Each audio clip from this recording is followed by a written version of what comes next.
Maybe this is what the pivot has been all along. Not complexity, not uncertainty, not even really change. Orientation in the midst of change. Because once you're oriented, you don't need certainty. Welcome to The Pivot, where we explore the shifts that open new possibilities for how we see, act, and navigate the world. Right now, so much is changing, faster than we can make sense of. It's easy to feel unmoored, caught between an unraveling past and a future that's still, well, taking shape. But there are those who can already see what's emerging, beyond the noise, beyond the confusion. In each episode, I sit down with visionaries, thinkers, practitioners, and pioneers who are not just imagining the future, but actually living it. They're sensing what's next and mapping the way forward. So if you're wondering how to navigate this shifting landscape, how to stay grounded, adapt, and even thrive, you're in the right place. This is not about quick fixes or the 7 steps to be more effective. This is about asking the right questions of yourself, of each other, of life, learning how to make sense of this changing terrain and how to move in it. You don't have to figure it out alone. I've got you covered. This is The Pivot. Welcome. It's just me this week. This week, I wasn't planning to record a podcast. In fact, I deliberately blocked out some space. Not to be productive, not to catch up, just space. Taking holiday time in the south of France, enjoying the summer weather. Time to think, time to walk, maybe even time to do nothing at all. But then the day unfolded the way days often do. A message became a phone call became a task. That task uncovered something else. Nothing dramatic, nothing unexpected, just life. But by late afternoon, I realized the space I'd been looking forward to had quietly disappeared. Now, what struck me wasn't that that happened, it's how easily it happened, and how little resistance there was to it.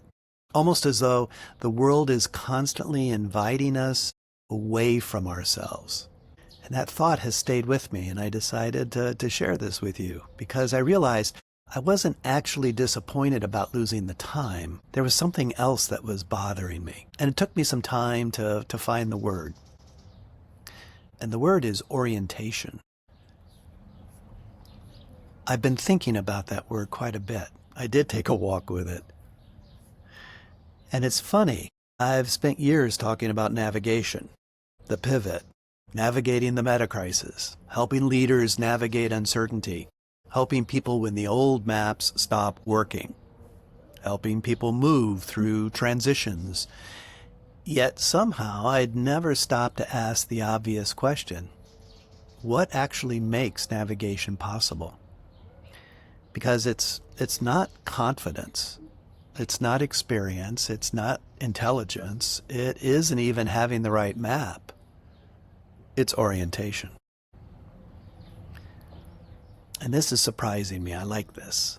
Sometimes you spend years describing the branches before you finally notice the trunk. And I think that's what's happened to me this week. If you've ever spent any time in the wilderness, you know something that our culture often forgets. Imagine you're hiking.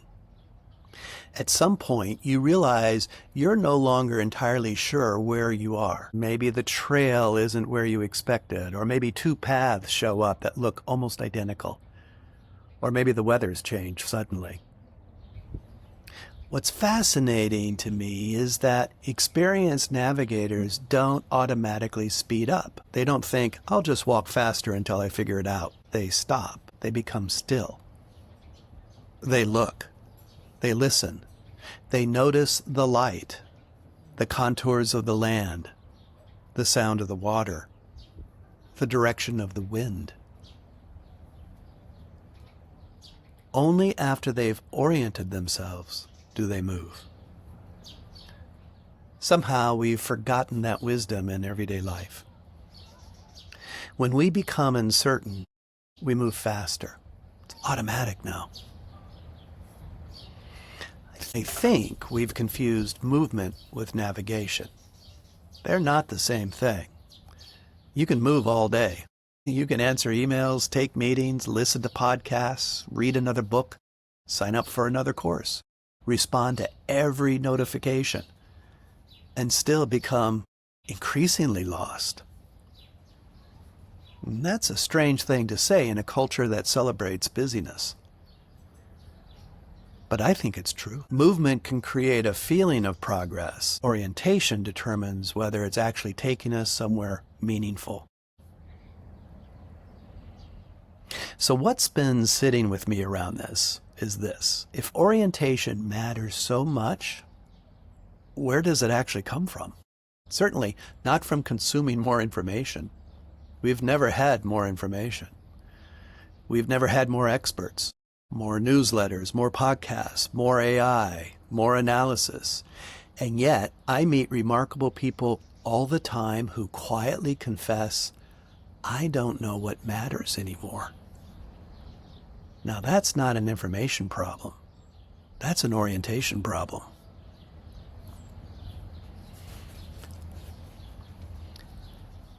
I've noticed something about my own life. Some of my clearest thinking has never happened while trying to think. It happens while walking.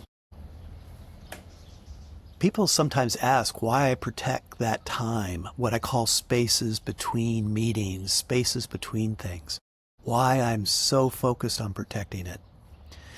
It's not because walking becomes magical, it produces ideas out of thin air. It doesn't.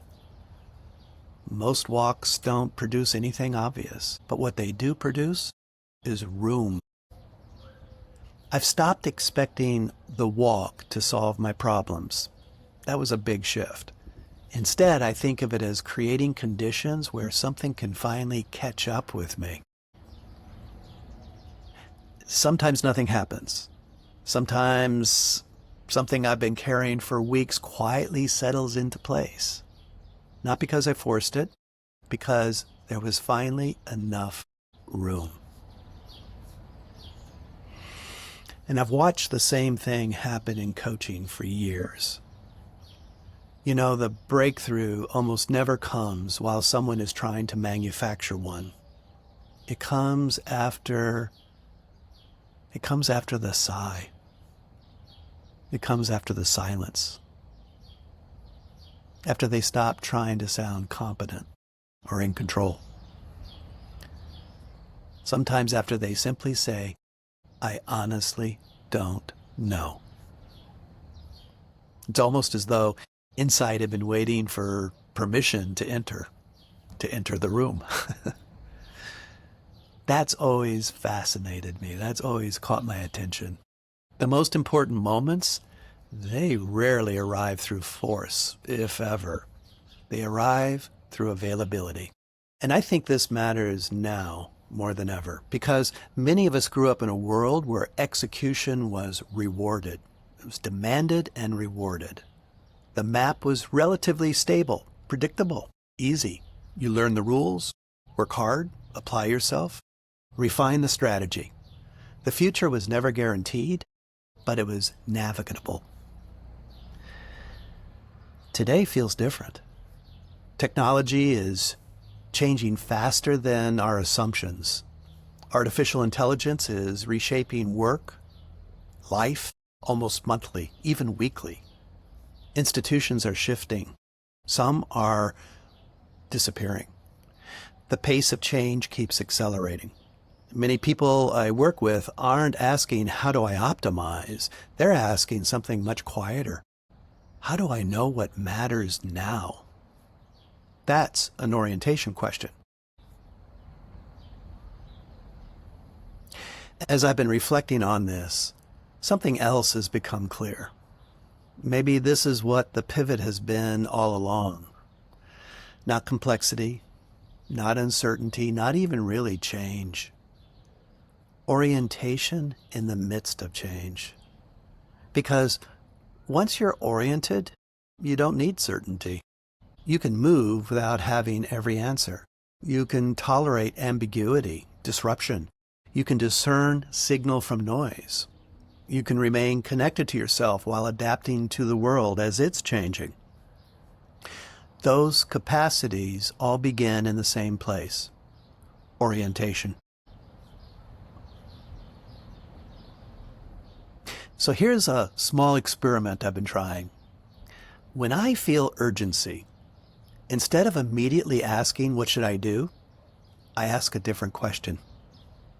I ask, what would help me orient first? Sometimes the answer is a walk. Sometimes it's sitting quietly for 10 minutes. Sometimes it's a conversation. Sometimes it's simply admitting I don't yet know. It's remarkable how often the next step becomes obvious once I'm no longer trying to force it.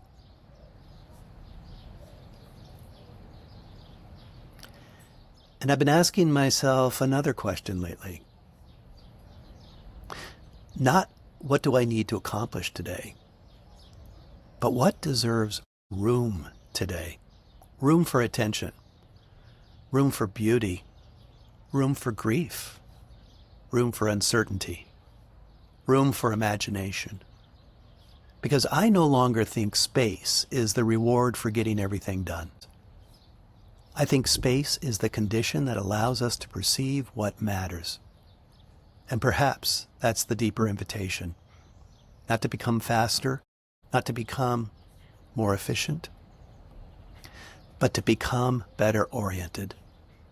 Because when the map keeps changing, and I suspect it will, we'll need more than information. We'll need the quiet capacity to stop, look, listen, feel, and remember where we are before deciding where to go. Thanks for joining me on this inquiry. Until next time, I hope you find a little room this week, not simply to rest, but to orient yourself. This is Dave Schoaf at The Pivot. Go well.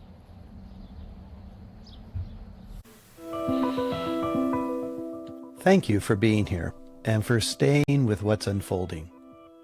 If this conversation opened something for you, I hope you'll carry it forward. And if someone comes to mind who might benefit, trust that and pass it along. If you'd like to continue the exploration, there's a link in the show notes to the Pivot Commons, a free space where these conversations can be explored more directly with others. A subscription, a review, a follow are always welcome. It's important because it helps others find their way here to this work. Until next time, keep listening, keep feeling, keep exploring, and keep finding your way. This is Dave Schoaf at The Pivot, where we meet at the edges. Go well.